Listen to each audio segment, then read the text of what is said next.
It's paradise on the California coast. Sand and surf, hot sun, hot bodies. But now, a dead body? Coast Mesa 911. There's a body in my son's apartment. Dead body? Julie, the girl with personality plus, killed in the apartment of this man's son. Sam, what happened? What did you do? But Sam, a bona fide catch with movie star looks, is nowhere to be found. There's absolutely no way that it was not Sam. Is he taunting police with bizarre clues in a possible love triangle? The victim wearing a tiara and something else. There was a message written on the back of her sweater. Cam, what was the message? Tonight, 2020, taking you inside the murder case, the twisted trail of clues, a wedding invitation, a pizza delivery, The pieces start coming together, and it is beyond diabolical. and a manhunt that turned into a boy hunt. Who's this guy? It's not Sam. Nobody knows who this guy is. I open the door, get on the ground, everything's going on crazy, I'm freaking out. But what about Sam's neighbors, these actors? What parts do they play? Are the songbirds about to start singing on each other? Don't, that can't be found.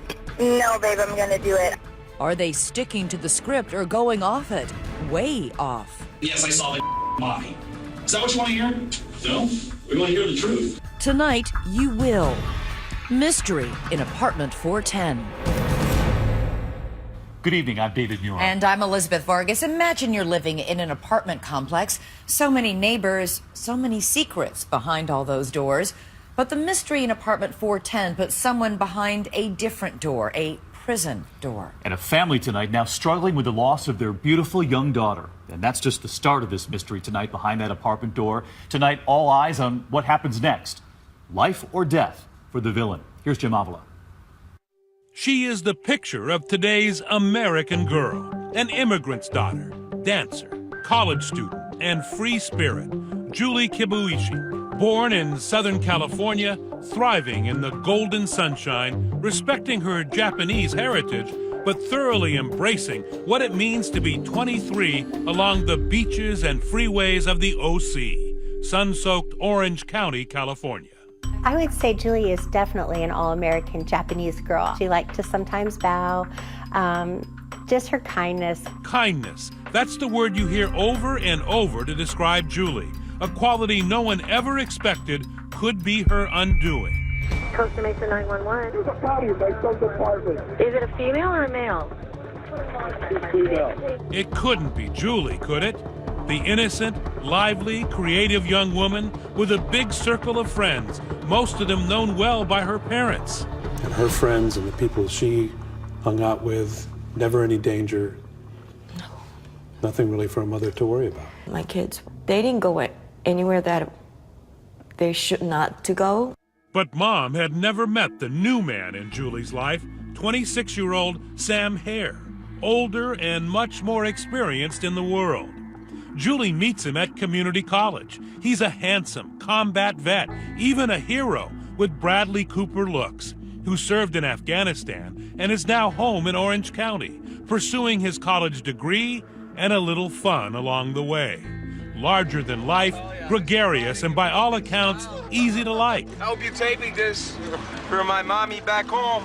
Big, strong guy, happy-go-lucky, just a big galoof. Larry Gonzalez grew up close to Sam in the military, calls him brother, and was in the trenches of Afghanistan with him at Camp Keating, a remote outpost under constant fire.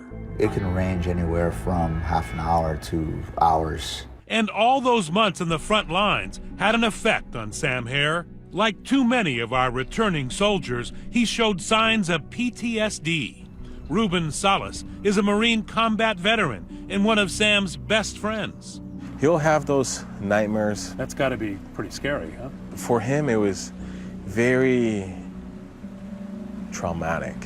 Two outgoing 20-somethings from different worlds now living the life in Southern California. Julie, the passionate dancer with enough talent to be accepted at the prestigious Orange County School of the Arts, where Cindy Pekka Dolan taught her for 5 years. She was very compassionate and warm and talented as well, very fun to watch on stage. It's the same school where Glee star Matthew Morrison learned his craft. Everybody wants a thrill. Take a look at Julie in performance. Athletic, flexible, dynamic. Julie wasn't just artistic, she was smart. Sam was struggling. They met in anthropology class, so she volunteers to tutor him. Sam's parents, Steve and Raquel Hare, say Julie and Sam were good for each other. She looked up to him, and she was very good at tutoring him in anthropology, and he got an A in that class. And they're friends, right? And I said, Sam, is there anything going on with you and Julie? And he says, absolutely not, Dad. She's like my kid's sister. Okay, what's going on, sir? But on this spring night in the OC, Kid's sister is in big trouble in Sam Hare's apartment. There's a what? A dead body. A dead body? Are you sure, sir? I can think he's cold, man, I'm sure. Okay. He's cold. Julie's lifeless body is sprawled across the bed. That's Sam's dad, Steve, making the breathless 911 call. Sam was supposed to come to our house for the weekend. When Saturday came, we hadn't heard from Sam, and throughout the day, I was calling his phone, but his phone it was off, and Sam never turned his phone off. And I said, honey, I'm gonna drive on down to Sam's to make sure everything is okay. And I had the key to his apartment. I walked in, and everything was neat, everything was clean. I looked around, I called Sam, nobody. Okay. It's your son's apartment? Yes. She's in the bedroom. She's like there's been some sexual activity. She's dead. There's blood on her head. I knew she was dead, but I could see, unfortunately, I hate to say it, the clothes were ripped off. Does your son know who it is? He's not here. Jesus, honey. You walk into his apartment, Correct. And there's a dead woman there. Correct. What's going through your mind? The initial thought is, what happened? Sam, what happened? What did you do? But Sam, who outwitted and survived the Taliban in Afghanistan, was not around to answer. He was suddenly, unexpectedly off the grid. The motive for the murder is still not known. Samuel Hare hasn't been seen. Police have issued an all-points bulletin for Sam Hare, a combat veteran suffering from flashback nightmares. PTSD is very much in the back of our minds. So you knew he knew how to use a weapon? Correct. That's why the armed and dangerous comes in, where he's missing and there's a possibility that he has weapons with him. So everything that you heard about him pointed to Sam as being the guy? There's absolutely no way that it was not Sam. Back at the crime scene, her cell phone is constantly beeping with text messages, her Taylor Swift ringtone alerting the cops to its presence. Her mother, June, is searching for the good daughter who never is out of touch. I don't even know how many times I text her. And are you still asleep, or are you okay? And no response. And then I started to think, what's going on? When we come back, what the killer writes on her back that points to a love triangle. Was Julie caught between two lovers? Obviously, there's a dead woman in my son's apartment, and he's missing. I get it. All the suspicions are going to be on him. Stay with us.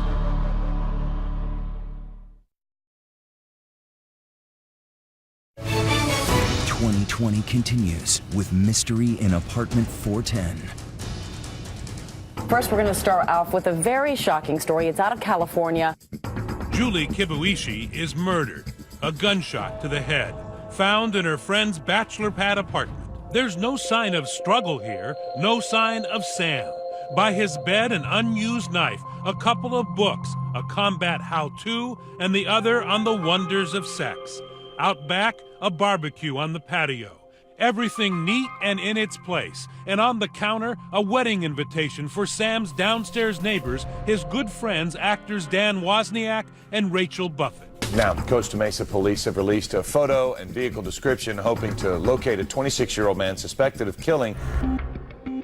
Costa Mesa, in the heart of Orange County, a city of 100,000. It averages just 2 murders a year. But on this May night, with a half moon rising, Lieutenant Ed Everett and Detective Jose Morales walk into what looks like a slam dunk of a murder case. I was thinking a potential love triangle. Right as you walk into that doorway, you can see Julie's body positioned on the bed. And what was the condition of her body? She had one gunshot wound, kind of top center of the head. She was wearing a tiara. A tiara.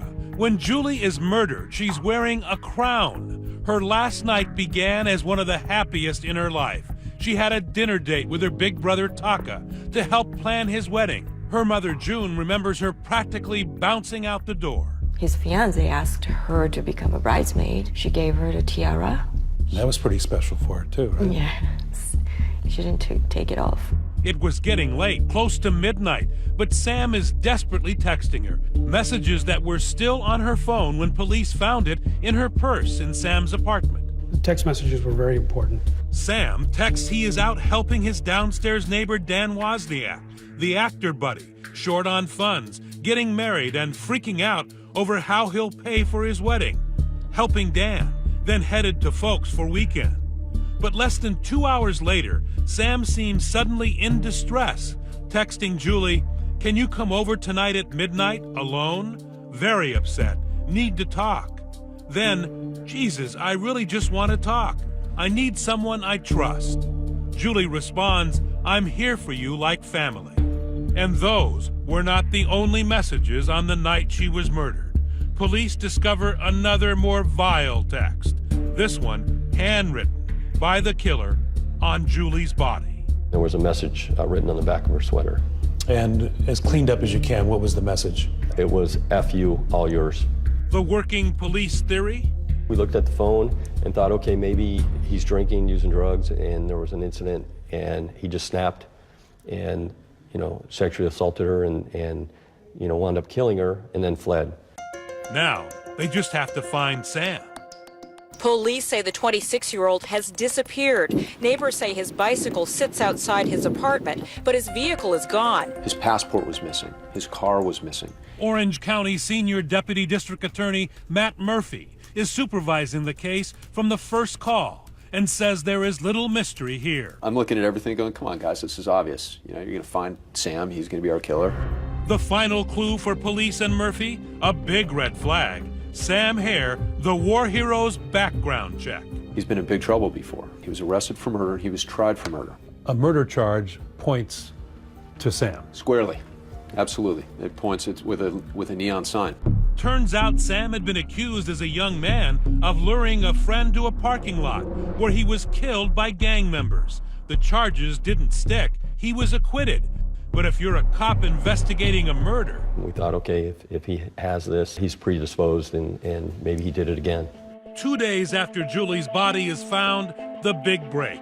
When the banks open Monday, Sam Hare is leaving a digital trail, and his father, Steve, who is convinced his son could not be the murderer, is conducting his own parallel investigation. Now, 11:59, 12:05. Not looking for a killer, just looking for his son. The Hares believe Sam may be a victim himself. This is your investigative box. This is pretty much the investigative box. Steve shares a bank account with Sam where his son saved $62,000 in combat pay. He's first to notice his son may have disappeared, but his debit card is not too far away.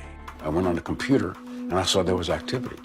So I assumed if Sam or somebody was using it in Long Beach. That's just 20 miles away, and when he gets to the bank, hanging around fruitlessly at the ATM for hours, Steve sees a bank alert. His son's card is being repeatedly used at another Long Beach location, Echo's Pizza. So I went there, went to the pizza place, checked around looking for Sam's car. Sat there for an hour. No luck, but the cops now have the same information, and they have the edge on Steve, because they have access to those little cameras above the ATM machines. The bank sent us these videos. It was a day or two later, and then we were surprised to go, okay, who's this kid? It's not Sam. His parents don't know who it is. Nobody knows who this guy is. A pizza-loving, baseball cap-wearing stranger is draining Sam's bank account. An accomplice?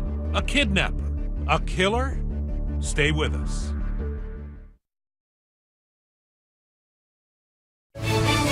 Once again, Mystery in Apartment 410 as 2020 continues. The digital trail is suddenly white hot. The suspect in Julie's murder, Sam Hare, may be in police sights. Sam's debit card is showing up in Long Beach, 4 ATM withdrawals and 2 pizza deliveries. But at the end of the trail, a mystery man, or more accurately, a mystery boy. We were surprised to go, okay, who's this kid? Great question. And to answer it, you've heard of follow the money. How about follow the pepperoni? The cops are hungry to crack this case, and they know from the bank records their suspect is just hungry. The pizza has been delivered to a certain address in the city of Long Beach. A police copter overhead, undercover cops watching the pizza house. Police think, finally, they may have found Sam Hare's hideout. When I hear this helicopter circling, I'm like, what's going on? Recognize him? You've already seen this kid. His name, Wesley Freilich, the baseball cap teen in those pictures taken at the ATM. The 16-year-old skateboarder now at the center of a full-on SWAT team helicopter hovering raid looking for a murderer. At his mom's house, where he and a few friends are, you guessed it, half into a large pepperoni pie. I open the door, and that's when they say, don't move. Sir, come here immediately. Get on the ground. Wesley was trying to be a tough guy in front of his friends. As we explained the gravity of the situation, a murder was involved in this case. He had a change of demeanor, started crying. I'm myself. Everything's going on crazy. I'm freaking out. I'm being questioned about this whole withdrawing money from the ATM. Police quickly figure Wes is not the murderer. But where is Sam? The police go inside. My mom's door to her bedroom is shut and locked, and the police are assuming that he's in there. So we forced entry into that room to search it. Sam is not there, but his missing ATM card is. Time for young Wesley to answer a few questions. And I immediately told them everything. I said, this is what happened. Turns out the ATM runs for Sam's cash were not Wes's idea. He had a trusted friend, an older guy his mom, Lori, met in community theater. Oh, he's a cool kind of cat that I would like to groove with. That cool cat is none other than Dan Wozniak. Remember him? He's Sam's broke downstairs neighbor. They hang out together at the apartment jacuzzi, and now Dan is about to be married. He's currently starring in a local production of the musical 9. See what I mean? Wes tells the authorities Dan gave him Sam's ATM card and PIN number and fed him a story about using that card to collect money Sam Hare owed him. A scheme only a 16-year-old with a hankering for free pizza might believe. Yeah, he had an actual folder of paperwork saying that this was all legal, that it's all good to go, and all they need to do is withdraw the money, and to make sure I wore a hat and glasses. So Wes and Dan drive from Mom's house around the corner and down the block to the Chase ATM. Where is he parked? He's parked over there in that parking lot. So he can see what you're doing. Yes. Well, the cameras aren't seeing him, but the cameras are seeing me. He rolls over to the ATM on his skateboard. But at the machine, young Wes has a little trouble. Yeah, I skate across and come here. I put the card in, gave me the PIN. Back at the car, Wes says Dan is jumpy. The first reaction actually was, why'd I take so long? And I told him my first time using an ATM, so I don't know exactly what I'm doing. He knew enough to withdraw $400 and over the next few days, similar amounts that he turned over to Dan Wozniak, who had rapidly become a suspect in the disappearance of Sam Hare, and a person of interest who may know how Julie Kibuishi died. So at that point, it's time to bring Dan in. Yes, it is. I had Detective Morales call Daniel using a ruse of, hey, we need you to come down. And Dan said he wasn't available. He was at his bachelor party. The Hares and the Kibuishis are waiting for answers, but Dan is busy, and he blows off the cops. These families, they're experiencing the worst grief that a family could experience. At that moment, Daniel Wozniak's on his way to his bachelor party. He won't come to them, so they go to him. Dan Wozniak was there with a couple of his friends. And immediately when he saw me, you could see the blood drain from his face. He turned pale and immediately looked down. He says, I'm going to tell you everything. I'm sick of covering for Sam. I'm sick of covering for him. I'm going to tell you everything. Are Sam and Dan in cahoots? Where is Sam? One thing we know, there will be no celebration on this night for Dan Wozniak. He's under arrest and headed to the interrogation room. And so are we. How was your life in danger? He threatened it. And all of a sudden, the pieces start coming together, and it is beyond diabolical. You just told us you saw 2 bullet wounds. You were standing over. No. Stay with us.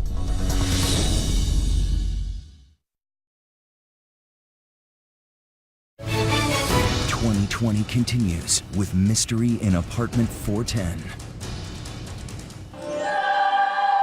A murder case with a Shakespearean twist. I am lusting for more. Should I settle for less? The affable baritone who sang musicals by day is in handcuffs tonight. The OC Community Theater crowd just loved it.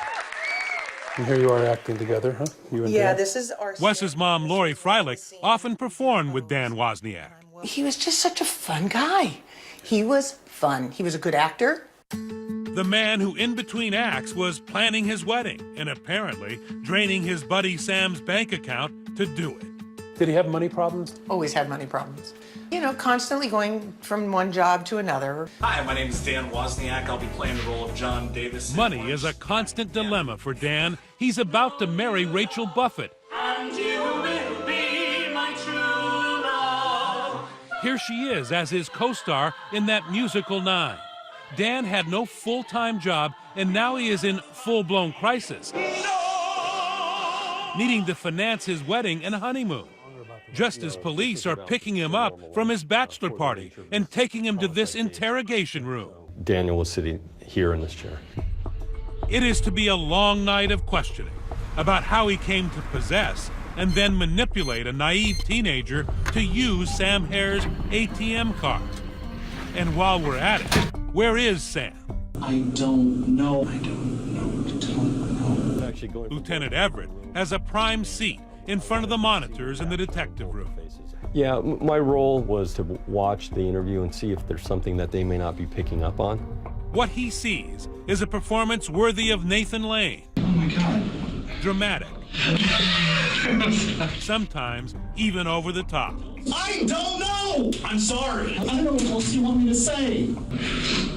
But first, a little staged mea culpa. He admits he talked young Wes into being the stooge at the ATM. He asked if it was illegal. I said, no, don't worry. That was a lie. It's here. The interrogators aren't doing much interrogating at this point. They're just sitting back and watching the performance as the actor, working without a script, desperately looks for an ending. He tells the cops on the night of Julie's murder his play went well. And afterwards, he and his fiancée, Rachel, celebrated. I took a shower, we had sex. But the morning after Julie is killed, the plot thickens. According to Dan's story to police, there's a knock at his door. Opened the door, it was Sam. I'm like, hey man, what's going on? Everything good? He's like, not good. I did something bad. What did you do? It's like, there's a dead body in my apartment. I shot somebody. It was a fit of rage. That's Dan's first story. He knows about Julie's murder, helped Sam escape, but had no hands-on role. The cops are not buying it. Tell us the truth. You're not that good of an actor. This is your chance to clear the air. Zing! The screws, as cops were called in the old black and white movies, are done just listening. Now they're tightening. I guess what? To eliminate you? Eliminate me? It's in your best interest. Yes, most definitely, sir. So basically, just open your mouth for me. Thinking fast, Dan invents an excuse that would cover his DNA being at the murder scene. Now, I was in Sam's apartment Friday afternoon. Okay. Then, this actor without a script moves to Act 2, a second version of that night. But he loses his cool and makes a critical mistake. The cops hear it. See if you do. Yes, I saw the body. Is that what you want to hear? No, we want to hear the truth. That is the truth. Okay. How'd your DNA get on her? Because I was right for the body. DNA doesn't just fall off. I don't know. Okay. I didn't touch her. I didn't do anything. What did you see? Saw 2 gunshots in her head. Why did the 2 bullet holes bother you so much, that he knew that there were 2 bullet holes? Because when we were in the apartment and we all looked in, it was only one visible to our eyes. And then when he had mentioned he saw 2 gunshot wounds, I said, well, he was there when she was shot. He must have seen or done the actual 2 shots. Right. He was there when she was killed. Cue the gotcha music. Dan Wozniak has a lot of explaining to do now. You just told us you saw 2 bullet wounds. You were standing over. No. Okay. Whoa, stop. That's exactly what you said, Dan. You can't even keep your lies straight.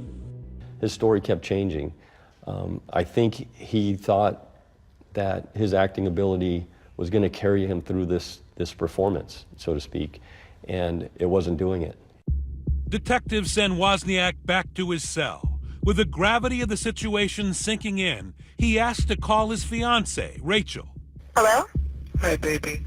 It's a call that will finally bring down the curtain on Dan's one-man show. I need to make a phone call to the detective now. Why? Why? Because Rachel has found out that Dan's brother Tim is carrying incriminating evidence. He had the murder weapon, and at some point, Tim says, hey, I got to get rid of this. Daniel's been arrested. Rachel tells Dan she's going to the cops. I need to call him and let him know before they catch me on this recording device because it looks like I'm not trying to tell him right away. Then I'm doomed. Do you know that Tim had some evidence? Yeah. Oh, God. Oh, God. Oh, God. Okay. Well, this is ridiculous, and I have to go tell the detectives the truth. No, baby, Tim did speak up.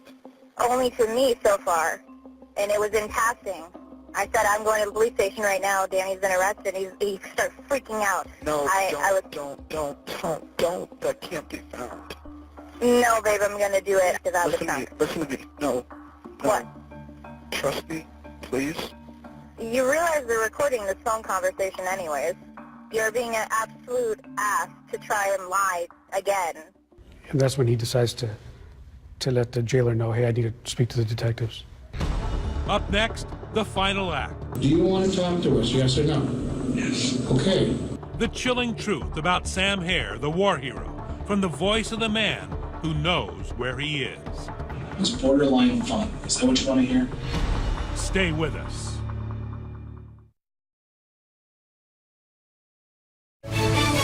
Once again, mystery in apartment 410 as 2020 continues.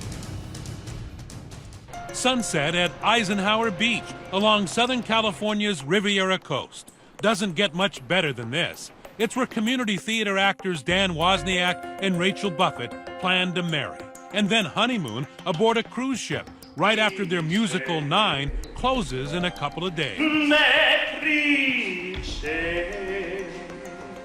But there's been a hiccup in their matrimonial machinations. Eyewitness News reporter Eileen Frere is live at Long Beach with new information on this grisly case. Dan may not make those nuptials. He has a previous but sudden and more pressing engagement with police. Okay. He's performing the final act. After 14 hours at the police station, he's about to admit that he killed not just one innocent, but 2. In a macabre plot worthy of Pulp Fiction. You said you wanted to talk to me. What's going on? I'm crazy and I did it. You did what? I killed Julie and I killed Sam. Okay. All right. Where's them both? Dan Wozniak labels himself a pathological liar in a downward spiral for 2 years, who couldn't bear to admit to his beautiful fiancée he had no job, no money, was about to be evicted, and could not afford to marry her. But Sam, his neighbor, had saved all his combat pay and had an account that looked like problem solved for Dan. $62,000 is unlimited wealth in the world of Daniel Wozniak. He's the perfect target. His war hero friend Sam, who out of kindness volunteered to help him with his wedding, was actually the first to die. Dan Wozniak had the cold heart of a debt collector. So Daniel Wozniak's world, there was no problem in his mind murdering 2 people so he can go on a honeymoon. The scene of the crime, a place Dan knows well, the Liberty Theater. Backstage, beyond the lights, up in the dark, dank rafters, he lures Sam to an unexpected, violent death. I went upstairs and then said, well, we need to move something from the attic. And when he bent down, I grabbed the gun and I shot him. how many times? And once again, he was still alive. Where'd you shoot him at? The back of the head as he was kneeling down. And then the second time? Second time he was down, he was still talking, saying, I need help. What did he say to you? I need help. Something hit me. It felt like an electric shock. And then what'd you do? I reloaded and fired again. And it's not over by far. Wozniak tells the interrogators, if you go up the ladder from the theater, his head and hands have been decapitated. Lieutenant Everett, watching his monitors in the detective room, is about to fall over. And I turned to somebody and said, did I just hear what I think I heard? Okay, are the body parts there? No. Where are they? The nature center in Eldorado Park. What was going on in your mind? I was actually smiling and laughing. He's laughing and smiling as he cuts off the head of this fine young man who bravely served his country so that he can go on a honeymoon. You know, it's beyond horrific. It's evil. Absolutely, it's evil. But despite all the terrible things these grizzled detectives have heard, there is something that bothers them even more: the senseless murder of an innocent, near stranger, Julie Kibuishi. Julie is basically being killed to cover this thing up, and it just, I mean, it's horrific. And here's what you didn't know till now. After killing him, Dan Wozniak takes Sam's phone and sends Julie those urgent texts to lure her to her death. Julie was wearing like a crown tiara. She had just come from her brother's. She said, well, I have a key, let's go in. And then said, oh, by the way, did you see this in Sam's bed? And she was leaned over and put 2 bullets in the back of her head. Why did you feel you had to kill Julie? What was the rationale behind that? Seriously, to cover up Sam. And so how would that cover up Sam? To make it look like he was on the run and he did. His plan is to make Sam Hare look like not only just a killer, but a rapist and a crook. His plan is to destroy his memory and destroy his reputation. The search continues here in a heavily wooded area of this park. We had search teams broken up into different quadrants. Someone out this way, someone back here, someone in this part of the park. I transported them in the backpack. I got plastic bags from Amy's Cafe, put them in the backpack. Was he able to just walk in here with a backpack full of body parts? He came in with just plastic trash bags and then kind of dug shallow holes and covered them with leaves and the debris that you see around. And what did Dan do after killing 2 people? This is that night's wrap party for the cast and crew of 9. Center stage, a smiling Wozniak. By the way, Sam would have been 27 on the day he was found in the park. Clearly, there was no party for the Hares on that terrible day. Okay, it's his birthday. And I remember waking up and thinking, I'm hoping, I'm praying they find my son's head. Who can write a script on that? Sam's body is so unrecognizable, it had to be identified by love, a tattoo on his chest in honor of his parents. It was a heart and a rose, and it just said Mom and Dad in there. So it signified that I love you. Right on his chest. Right, big, very big, and he's like this size. Yeah. After the confession, police recovered the backpack filled with evidence: Sam's bloody clothes, his passport and wallet, and the gun that killed him. Even with all that, he pleaded not guilty. Wozniak's trial, which ended just weeks ago, was quick and to the point. For the prosecution, a few witnesses, a summation, and of course, Dan's confession. It was all just about the money. That was it. At this 5-day trial, the defense had no opening argument. They called no witnesses, and in their closing did not come close to using the word innocent or even ask for a not guilty verdict. The jury wasted little time. We, the jury, find the defendant, Daniel Patrick Wozniak, guilty of the crime of murder in the first degree. This trial was not about whether or not he was guilty. He was guilty. Guilty of 2 counts of first-degree murder. But no one is leaving the courtroom because next, this same jury must decide the bigger question. Does Dan Wozniak deserve to die for his crimes? And on that question, the jury reveals it has some doubts. And you didn't want to be deadlocked. No, it was just an agonizing decision. I'm sitting in my car and I'm sobbing. Stay with us.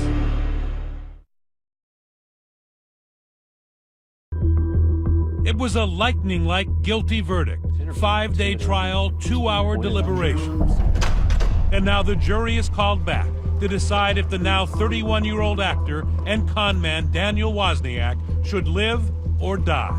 Jury foreperson Jenny Wong. This entire proceedings was going to be what's going to happen, what's the penalty. Prosecutor Matt Murphy challenges the jury to honor Sam Hare and Julie Kibuishi and punish the man who not only killed them, but desecrated them. Danny Wozniak treated him like trash. He treated Julie like trash. So the question that I ask you to answer, in your verdicts, are they? Daniel Wozniak's defense is that he is not the worst of the worst, that he is helping fellow prisoners now and deserves to live, to reform. Defense attorney Scott Sanders. He has it in him, and he's going to make a difference. Is that a mitigating factor to you that warrants life? I hope so. Back in the jury room, the vote for death is split. It's very different when you are the one sitting there almost literally pulling the trigger. The initial vote, 10-2, death. But when the jury's thoughts turn to the surviving families, the doubt melts away. Steve Hare, the rage, the anger that he had on that stand during the penalty phase, that was just overwhelming. When they showed the photograph of the funeral for Sam. His life was real to you. Absolutely. Mrs. Kibuishi, you know, when she's talking about her daughter being a dancer, and I'm thinking about my daughters. The next thing I remember, I'm sitting in my car and I'm sobbing over that testimony. If there is a time for a death penalty, this was probably it. It was not only beyond reasonable doubt, it was beyond any doubt at all. The final vote came quickly, in just over an hour, one of the shortest death penalty deliberations on record. The family says justice was served, 12-0. We, the jury, determined that the penalty to be imposed upon defendant Daniel Patrick Wozniak to be death. I just have voted to put a man to death. And this is a really sobering moment and one I'm going to live with the rest of my life. And down in my gut, I said, can I live with this? And I said, yes. And afterwards, there is more relief than joy. It was so long overdue. But I could start healing. It's time. You know, we feel like one closure to our nightmare chapter. To this day, June Kibuishi says her daughter's death makes her question the fundamentals of parenting, her soul now doubting that kindness always triumphs over evil. I told all my kids, be nice person, kind to other people, and if they need help, you should help. But that just took my daughter's life. And that just killed me, you know, just. For Sam Hare, he is